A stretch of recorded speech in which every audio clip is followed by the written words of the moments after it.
We got the car up on the lift. Getting ready to take the engine out. I got the exhaust off.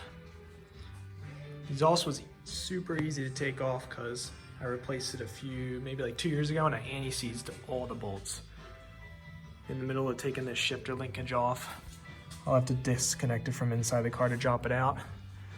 And I think next, I'm gonna take the wheels off, take the axles out, and then we'll start disconnecting the wire harness, working in the engine bay.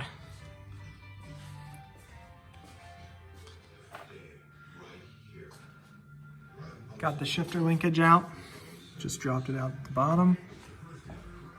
Exhaust is off, like I said.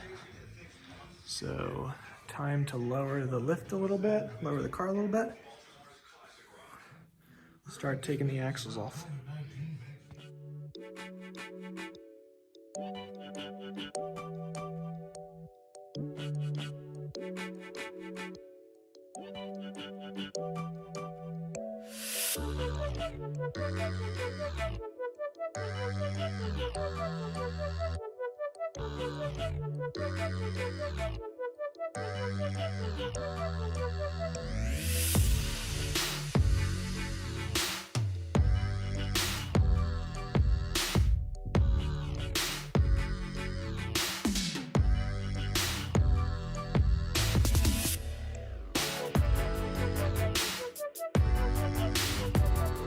Got the other axle out. Yep, didn't record that because I already recorded the right one. Same process there. I think I'm gonna raise the car, lower the car and start disconnecting some of the wiring. Maybe I'll, there's a mount right here. This mount right here. I guess this is one of the trans mounts or something. I think I can disconnect that before I lower the car down now.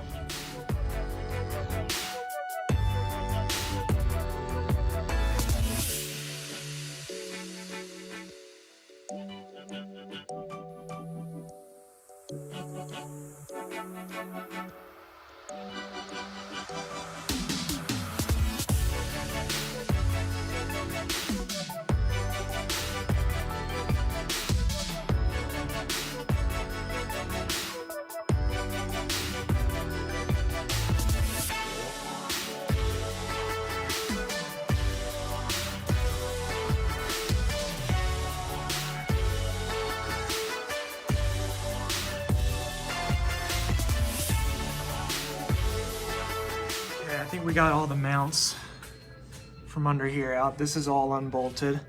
Luckily, someone anti-seized those bolts. So I was pretty lucky about that. The back one, I don't know if you can see it, but there's one more up there. That one wasn't anti-seized. That was absolutely terrible getting that out.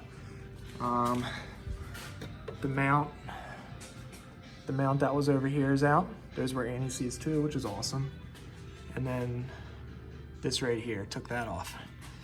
So now I still have to unhook the fuel lines, power steering, drain that fluid, drain the coolant. So I'm gonna drop the car down, maybe drain some more fluids, start unhooking the wiring while the fluids are draining, and then we'll take it from there.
I mean, the intake's not even on us.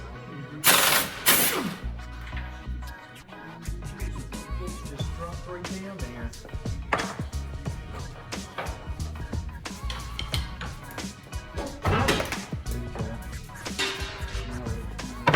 Now, yeah, you're clear now.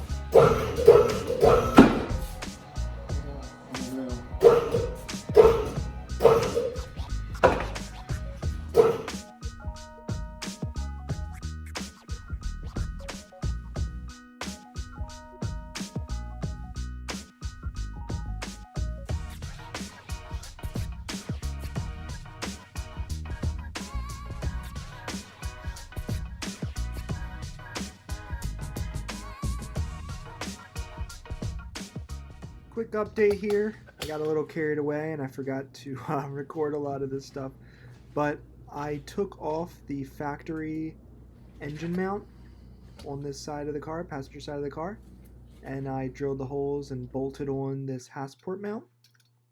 And then I also removed the power steering rack and put on the manual steering rack. I just got this from Rock Auto, and if you can see, to mount it, I used an NRG mount, and it allows you to mount a manual steering rack to a power steering subframe because they are different. So I'm going to drop a link to that in the description. It was extremely helpful, saved me the hassle of swapping the subframe. So I'll see you guys in the next video.